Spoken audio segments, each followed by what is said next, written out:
Hi everyone, we have a nice turnout. Thanks so much for coming today. I'm Dr. Elena Traister in the Environmental Studies Department here at the Massachusetts College of Liberal Arts. And this is the final presentation of this semester's Green Living Seminar. We've been focusing on the theme Nature and Spirituality. And if you would like to see information about prior speakers, see links to recordings of previous presentations, you can do that on our website at www.mcla.edu/greenliving. So as usual, our presentation will go for about 40 minutes or so today, and there will be a Q&A at the end, so please remember your questions to ask in the Q&A. Our presentation today is titled Thinking Like a River, What Restoration Restores. It'll be given by Dr. Nicolas Howe, Professor of Environmental Studies at Williams College. He's the author of Landscapes of the Secular, Law, Religion, and American Sacred Space, and co-author of Climate Change as Social Drama, Global Warming in the Public Sphere. He's trained as a human geographer and studies the cultural dimensions of environmental thought and action. We're so glad that he's here tonight. Thanks so much. All right. Thank you so much, Elena and the Environmental Studies Department for inviting me. Thank you all for coming. I really appreciate it. Happy Earth Day. It's great to see you. I want to start by just lowering your blood pressure a little bit.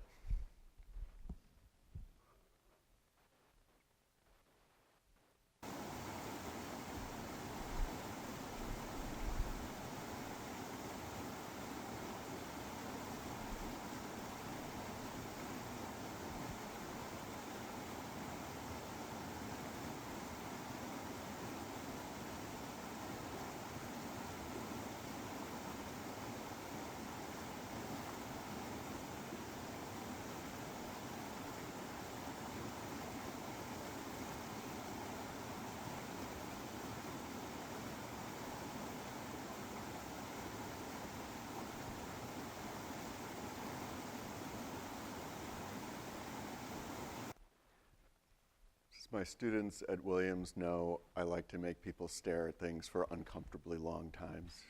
I think it's helpful. Anyone recognize the spot? Broadbrook in Pownell. It was the source of North Adams water and is the site of an imminent dam removal. This might look more familiar. It's also my dog's favorite place in the world. He had a weird haircut that day. He doesn't usually look quite like that, but why do we love places like this so much? Why are we attracted to them? Why are we fascinated by them? Why do we find them so beautiful?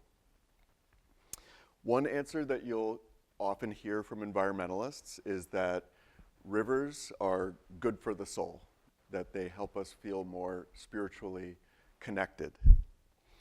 And I get that, but why? Connected to what? Connected how? Connected in what sense? I think we need good answers to these questions because good for the soul is not going to get you very far in environmental politics and policy these days.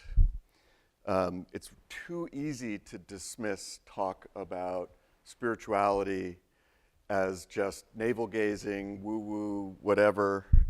Something that's nice to think about on a hike while you're sitting by a beautiful river, but not something that belongs in a boardroom or in a legislative chamber. And I think this dismissal of spirituality is a big problem, and it has been for a long time.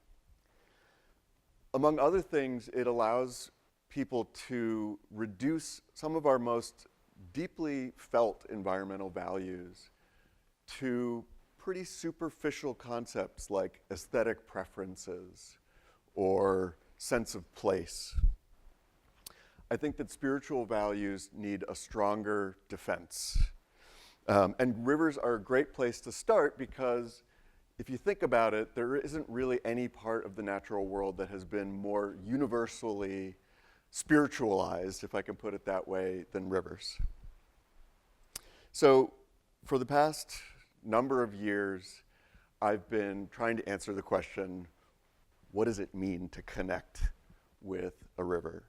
And I've been doing it by using the tools of ethnography primarily and studying the people who have devoted their lives to restoring rivers, people in the river restoration community.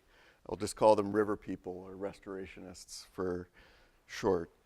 So these are people who've devoted their whole lives to bringing damaged, dying, degraded rivers back to life. Many of them are scientists. Many of them are nonprofit employees or activists or environmental managers. Some of them are writers and artists. They're all deeply in love with rivers. And I'm a lifelong river lover too, so it's been really fun, really rewarding research. It turns out that the people who have devoted their lives to this are really great people, really friendly and generous with their time. Maybe it's all that time they spend connecting with nature. But I've also been really frustrated because people don't have a great language for talking about what it means to connect. It's been frustrating because even the most devoted restorationists, unless they come from an indigenous community or a religious tradition that has a very defined way of discussing and talking about our relationships with the spiritual side of the natural world, unless they come from that background, they struggle to explain what it means to connect with a river, what connectedness is. And yet they talk about it all the time. Connecting with rivers is like the master metaphor of the river restoration world. Right here in North Adams, our very own Hoosick River Revival, one of its missions is to reconnect the community to the river. And that's a phrase that I've heard 1,000 times in my research. But like the word spirituality itself, it's a word that kind of seems to define itself. Like we know it when we feel it, but it's hard to explain. So what does it actually mean? So in the book that I'm writing about this research, I explore different ways of answering this question. The one I want to focus on tonight goes something like this. When we connect with a river, we're encountering its mind. And maybe for some of us, we're even encountering its spirit. We enter into what the Jewish philosopher Martin Buber called an I-thou relationship instead of an I-it relationship, a relationship with an individual. The thing is who that thou is or what that thou is that we're having a relationship with is a really complicated question, which I'm going to talk about in a little bit. When I think about connecting with rivers, though, I don't think about something that happens necessarily in a wilderness area, in a remote place. This little kid right here is connecting deeply, as far as I can tell, with the river herring that are running up Town Brook in Plymouth, Massachusetts. He's right in the middle of town, and he's just out for a nice day in the park with his grandpa. What I see is connection. So what's happening? What do we feel when we encounter something that seems to have a mind of its own? That phrase, a mind of its own, is really important. I don't think we have to leave any of our beliefs in modern science at the door in order to accept that maybe what we're encountering is mind-like. I don't think you need to accept the existence or believe in supernatural beings. I don't think you need to kind of try to excavate like some ancient wisdom. I think we just need to think more clearly about what's going on right here, when it's going on with all of us, when we feel something, when we feel connected. So that phrase, a mind of its own, is important. We usually use it to talk about that weird moment where something that's supposedly inanimate comes to life, right? So the car suddenly seemed to have a life of its own. What I learned hanging out with people who are into restoring rivers is that talking about rivers as if they have a mind of its own is just standard operating procedure. It's just common sense. It's kind of stating the obvious, in fact. Now, why is that? I don't think it's because they secretly believe that rivers are sentient, conscious beings. It's just the way they talk. It's the way, actually, most of us talk. Think about it. Rivers want to reach the sea. They need space in which to move. They decide to go one way and not another. They don't like being told what to do. They even compete with humans. Thus the phrase you sometimes hear, water always wins. Now, anthropologists have shown again and again that the way we talk in our ordinary lives about things like this can tell us a lot more about what we believe than our formal, explicit statements of belief. So when I started this research trying to answer this question, really, what is the value of a healthy river? What's the value of a free-flowing river in particular? I was trying to listen to people's everyday speech, the way they interact with rivers in an ordinary way, not trying to coax out explicit programmatic statements of belief. And what I learned really quickly is that to people, especially in the dam removal community, which is the group of people that I've been focusing on most, freedom matters a lot. This idea of setting rivers free is by far the most common kind of trope you'll hear in discussions of dam removal. Some of you may know that the largest dam removal project ever was accomplished in the past year or so on the Klamath River in Northern California and Oregon. Millions of stories published about that. Many of them, maybe most, used the language of freedom. So for a lot of people, the deepest and most valuable connections are made with free-flowing rivers. Rivers that, here's another thing you hear people talk about a lot, rivers that are allowed to do their own thing. What makes a free-flowing river so special, though? What does it really mean for a river to be free? After all, when we think of freedom in our own lives, it requires a subject. It requires someone or something that feels free. Does a river really care if it's being dammed or diverted or put through a concrete gutter? I think what I've learned is that freedom for people who care about this is much more than a metaphor. It is a term with really complicated moral and political and even like metaphysical connotations. So I want to talk a little bit about what that means in practice. How do rivers flow freely? How do they be themselves? Sorry about the popping. I'll take this off, it might help. I'm going to give you a couple of examples.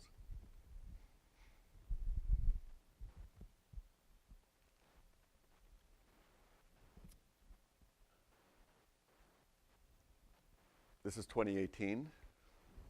Didn't take this picture on the particular day I'm talking about, but imagine this on a nice, warm, muggy June day. And I am standing by this dam with a woman named Tina Wood. She is the founder of a grassroots conservation group, really river restoration, anti-dam group called Upstream. We're in Gardner, Maine, which is near Augusta, Maine. It's a mill town on the Kennebec River. And through Gardner runs Cobbessy Stream, or Cobbessy, as people call it locally, which is what you're looking at here. So Tina's a high school art teacher. She founded this organization to try to take out these dams.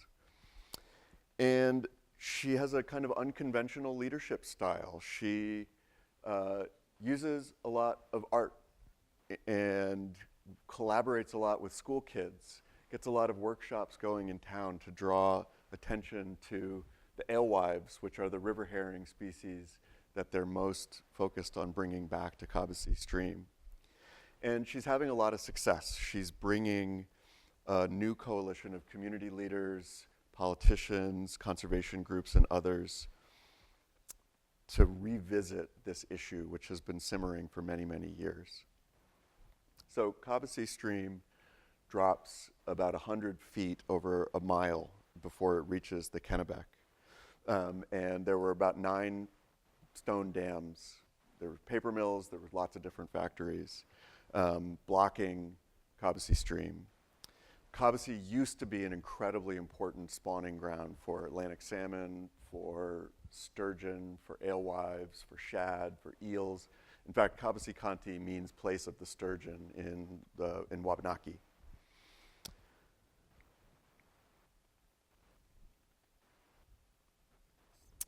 Tina and I are visiting this dam in particular, though. It's the Paperboard Dam. It's the one that is the toughest to take down. People have been trying to do it for 20 years, and they're not getting anywhere.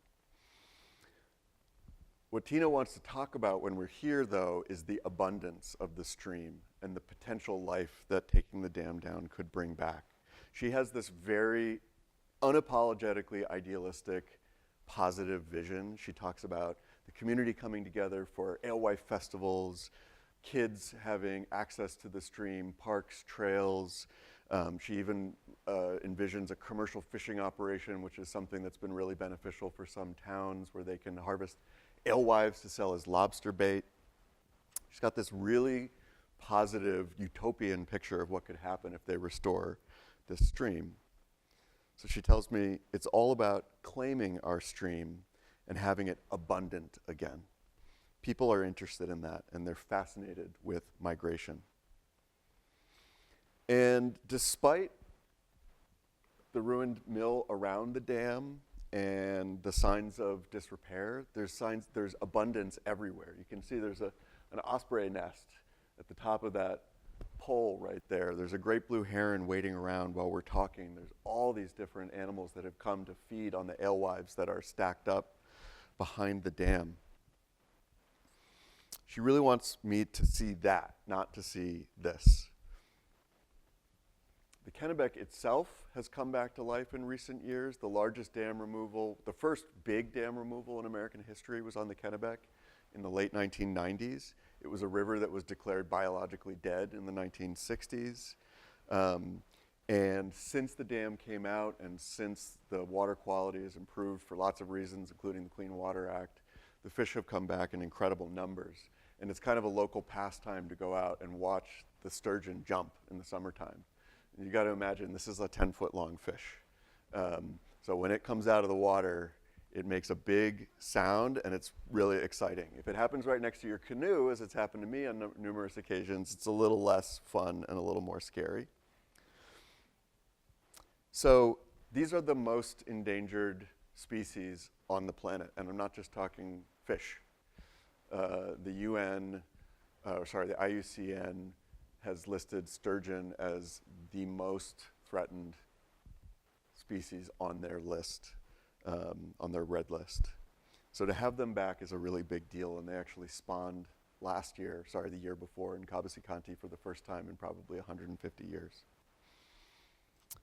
So back to the stream. Tina says, that mill's a disaster, and I could focus on that.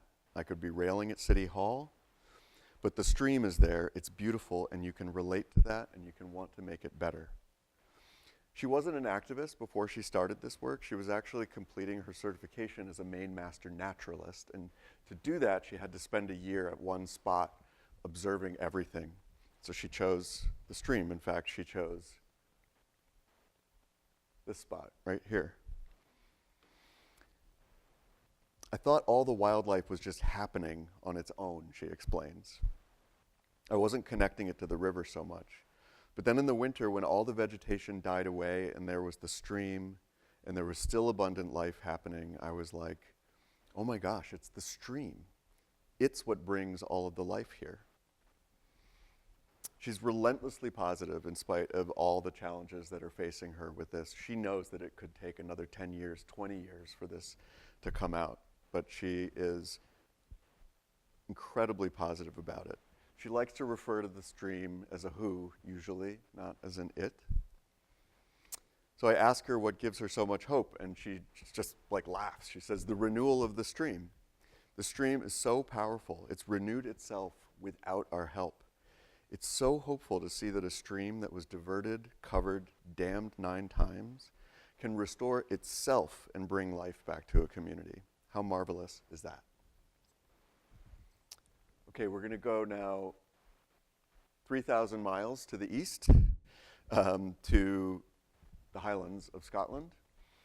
The Spey, the River Spey, is one of the most famous salmon rivers in the world. This is the River Dalnain, which is a tributary of the Spey.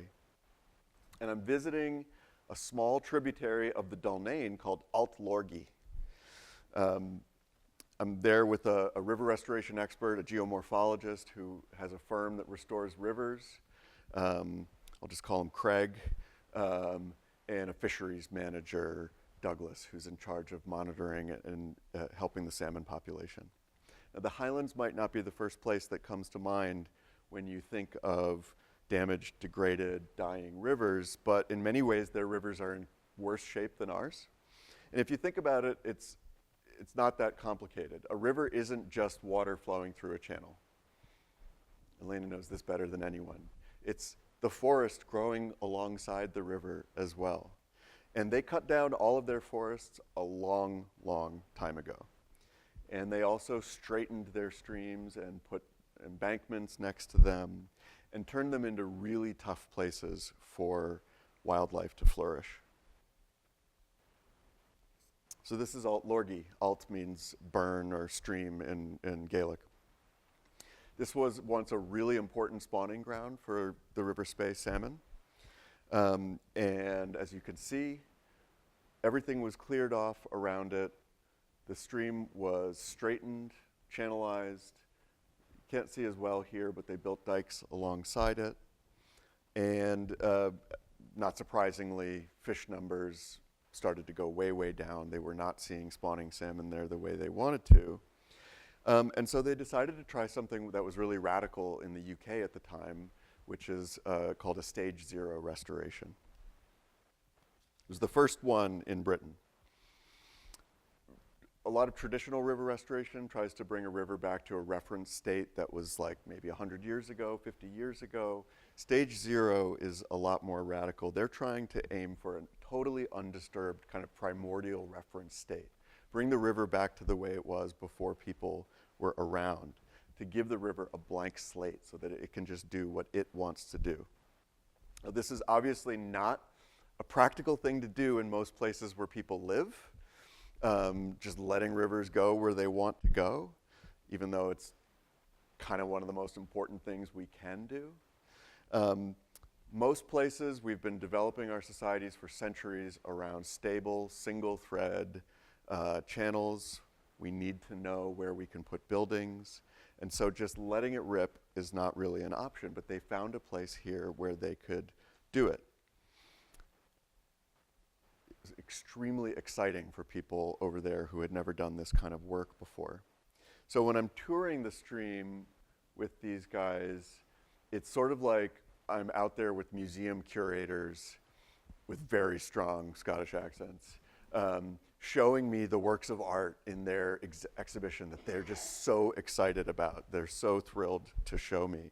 A lot of it is the plants. They really want me to see how much the trees have grown, just how much has come back in such a short time. This is the field you were just looking at. It's only 12, 13 years ago that they fenced it off so deer could stop coming in and browsing the seedlings, and everything pretty much came back on its own. Stage 0 restoration is kind of the logical endpoint of process-based restoration, which is what most people do nowadays, and that's about restoring processes like erosion and flooding. It's not about trying to get a stream to look a particular way. It's about giving streams freedom. And in fact, in river science, some geomorphologists call the space that rivers need to move around the freedom space. So to a New Englander, this looks like a typically kind of impenetrable second growth riparian forest, you know, in Maine or in Vermont or around here. It's a messy thicket. There's a lot of alders and aspens and some of these pines. But Douglas wants me to see the before and after. So he's carrying around this book, and we're just walking, and he's showing me how much things have changed and how it's gone from this shallow trench to a meandering, braided river with lots of islands. It's moving sediment around in new and interesting ways, and salmon are returning in really promising numbers. So I asked Craig, who did all the heavy lifting and moving the gravel and doing all the restoration work, if he felt like he was an artist, showing, or a craftsperson showing off his handiwork. And he said, no, I didn't do anything. This is the river's handiwork. The river did all of it. And his friend, Douglas, said a little more pithily, we just made lots of suggestions. We didn't make any statements to the river. And then he looked at me and said, I do that daily with people. I rarely make a statement. I just make lots of suggestions. And if it's their idea, it's their idea. So these are three people who in different ways are deeply connected to rivers. Whether they truly think that rivers have minds of their own, I don't know. I don't know that I can know. I know that they talk about them as if they do, and they treat them as if they do. But at the same time, they're happy to talk about rivers in other ways. So Tina, who is the most, I would say, kind of overtly spiritual in the way she talks about rivers, also talks about them as a resource all the time. And in Maine, everyone I talk to talks about rivers as the resource or a resource, including people from Penobscot, Wabanaki communities who believe that the river is kin, is a relative, still use the word resource. And in Maine, democratic public access to rivers, the rivers as commons, is a really important value. So when people talk about resources, they're talking about the ability for the public to make use of these rivers. They're invoking democracy as much as they are, exploitation or extraction or anything like that. A lot of the scientists, all the scientists that I've talked to are very happy to speak of rivers as like mechanical systems. It's just purely material systems that we can understand kind of as machines. Even though they've moved away from some of the more old-fashioned kind of heavy engineering, command and control methods of restoring rivers, they still will talk about them happily in purely materialist terms. And the fisheries managers I met, like Douglas, were happy to talk about rivers as basically nurseries for growing fish and their economic value. There's lots of other ways of talking about rivers that we all are familiar with, like rivers as historical actors, characters in national stories or in local stories, whether it's the Hoosic or the Mississippi. So rivers are not one thing. They have multiple identities. And each of these identities is equally real, I think. The story of a river is just as real as the water and the rocks in it. But two of those identities are really not popular right now with a lot of environmentalists. And I understand why. So some of you might have heard of the Rights of Nature movement. There's a Rights of Rivers movement that's really at the vanguard of the Rights of Nature movement. It's a global campaign to recognize the legal personhood of non-human entities, especially rivers. And for members of this movement, our connection with rivers is interpersonal. There's a declaration of rights for rivers that comes from the Rights of River movement. You can go to their website and sign it if you want. And they've actually scored some really impressive victories. In New Zealand in 2017, the Whanganui River was declared a legal person with rights. Other governments in Colombia, Ecuador, Bolivia have given rivers legal rights. Ireland and France and England are actually debating this in their parliaments right now, passing laws to give rivers rights. So it's got real legs, this movement. And last year was a really big year for it because two big books came out about rivers as people or as sentient beings. The first by a very influential anthropologist, James Scott, public intellectual, and Robert Macfarlane, who's the best-known British nature writer. The Macfarlane book was a New York Times bestseller. It was a #1 bestseller in the UK on their Sunday Times book list. It was on a lot of must-read lists of 2025, Time magazine, you name it. So I'm going to focus on Macfarlane. He argues that we need to return to an animistic view of nature and of rivers in particular. So an animistic view is one in which everything has its own soul, its own spirit. It's anima in Latin, so it's breath or soul, spirit. He writes, rivers have systematically been stripped of their spirits and reduced to what Isaac Newton called inanimate brute matter. Rivers have become resources. To reanimate them will require returning to, he says, long buried ways of feeling about water. I'm really sympathetic to this cause, but I reject the framing of they're either living beings or they're resources or machines. I don't think it's that simple. I'll explain why first by showing you a brief clip of something I saw back at Broadbrook. So I was just walking along and noticed that this funnel, this vortex was forming behind a little log jam. And I stared at it for like half an hour. It was just moving around as if it had a mind of its own. It was endlessly fascinating. It would disappear and reappear. Won't make you watch the whole video. And I know, I'm not a scientist, but I know that this can be explained hydrologically. I understand that there's a mechanical explanation, although I know that also turbulence in water is one of the hardest scientific problems to solve, but it doesn't make it any less enchanting for me or seem any less magical that there is a scientific explanation. So the existence of that whirlpool points to an interesting problem, which is that for river restorationists, this is the most beautiful thing you can see. It's just a big mess of wood in a stream. The geomorphologist, famous river scientist Ellen Wohl always says, a messy river is a healthy river. It's the mess that produced that vortex. But what we have been trained culturally to see as a beautiful river, as a natural river, is really something very different. This is a famous painting by John Constable. The picturesque landscape tradition has really shaped how we think about rivers. They should have a nice, clean separation between land and water, one meandering course, not a lot of mess. And it's a big challenge for people, for these scientists and activists, to kind of educate people about the beauty of messiness. So why am I bringing this up? The way people connect to rivers primarily in post-industrial societies is through aesthetic experience, not through work.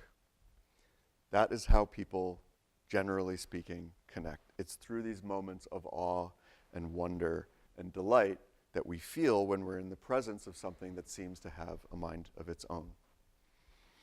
And in some ways, there's really nothing more human than thinking like a river. You all know the phrase stream of consciousness. That was coined by the philosopher and psychologist William James, has a famous essay. For James and for many other philosophers, rivers are a perfect metaphor for the mind.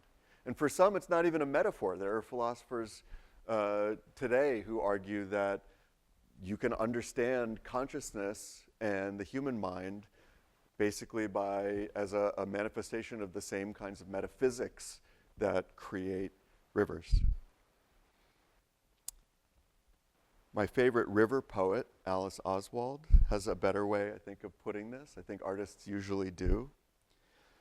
For her, rivers are deeply familiar and deeply strange. So she's giving an interview about a wonderful poem that she wrote called Dart.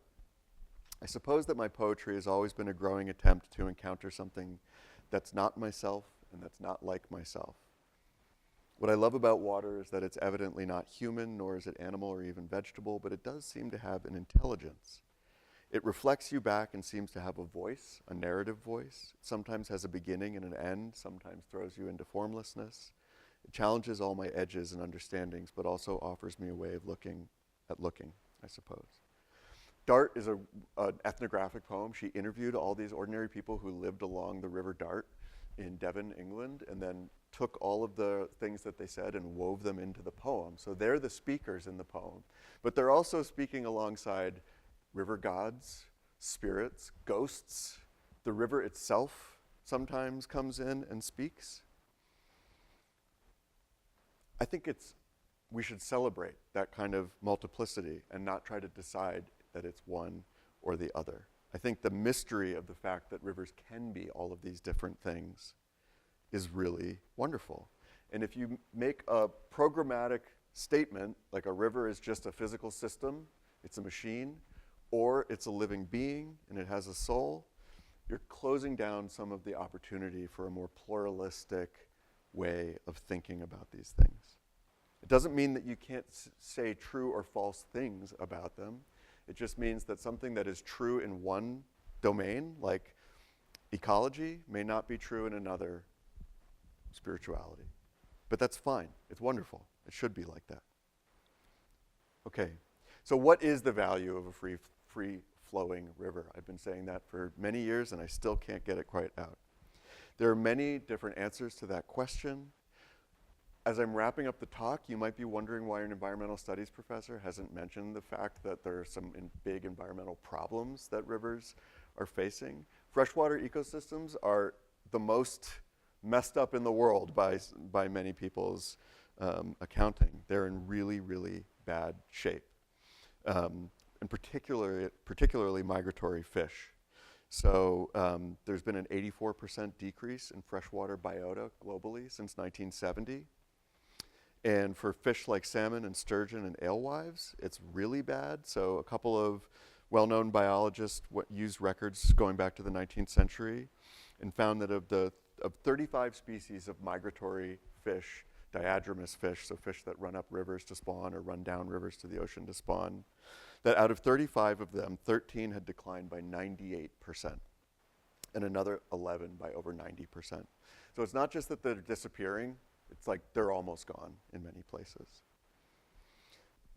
If people don't connect with rivers and the animals that depend on them, none of this is going to change. But I don't think that statistics are going to make people connect. And I don't think that fear is going to make people connect. They need to fall in love with rivers. So I think that McFarlane and the Rights of Rivers movement get this. They understand that people need to fall in love. But I don't think that a mass conversion to animism, asking everyone to accept that rivers are thinking, living, sentient beings, is the way to do it, even if it was possible. There are a lot of problems associated with the term animism that I won't go into as a religious studies nerd, but it was actually a pejorative term. It was invented as a way of describing the false, primitive beliefs of indigenous people. And I don't think that just inverting it and making it in some ways more enlightened than, say, Christianity really helps get us out of the problem. It collapses too much diversity into a single claim that everything in nature possesses a soul. I actually prefer another word to anima. It's Geist. It's a German word, and it means both mind and spirit. Its Indo-European root, gu, also gave us gush and gust and geyser, and some etymologists think God as well. Geist is something that encompasses both rationality and spirituality. So I like to think about rivers as having a Geist, and I think if they do, they're probably not thinking about our politics very much. They're not thinking about rights. They're thinking about creating things.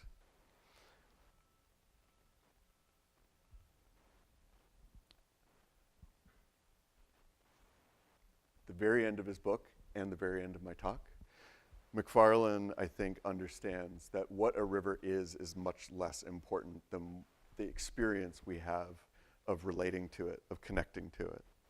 So this is at the end of his book. He says he's been rivered. I finally know what it's like to be rivered.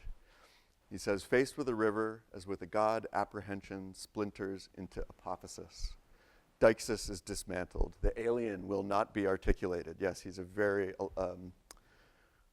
purple writer. Alive, yes, but not in any way we might speak it. Perhaps the body knows what the mind cannot. Days on the water have produced in me the intensifying feeling of somehow growing together with the river, not thinking with it, but being thought by it. Apophasis is negative theology. It's the practice of describing something by what it is not, because you can't describe what it is. You can't say what God is, only what God is not. And deixis is language that points, that says this, here, that. It's language that puts us in, situates us in a precise location. So when he's being rivered, he experiences the futility of classification. It doesn't really matter what the river is. What matters is the joy that he feels growing together and the mystery of experiencing something like mind outside himself, outside the human. So I think that being rivered can actually help us be more human, not less. And I'll leave you with a great quote from the one person, one of the many who saw our minds as rivers. Thank you, everyone.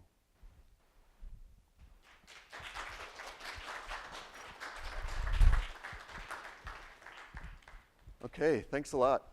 Thanks for letting me experiment on you. I've never given that talk before, and I really appreciate you listening. Questions?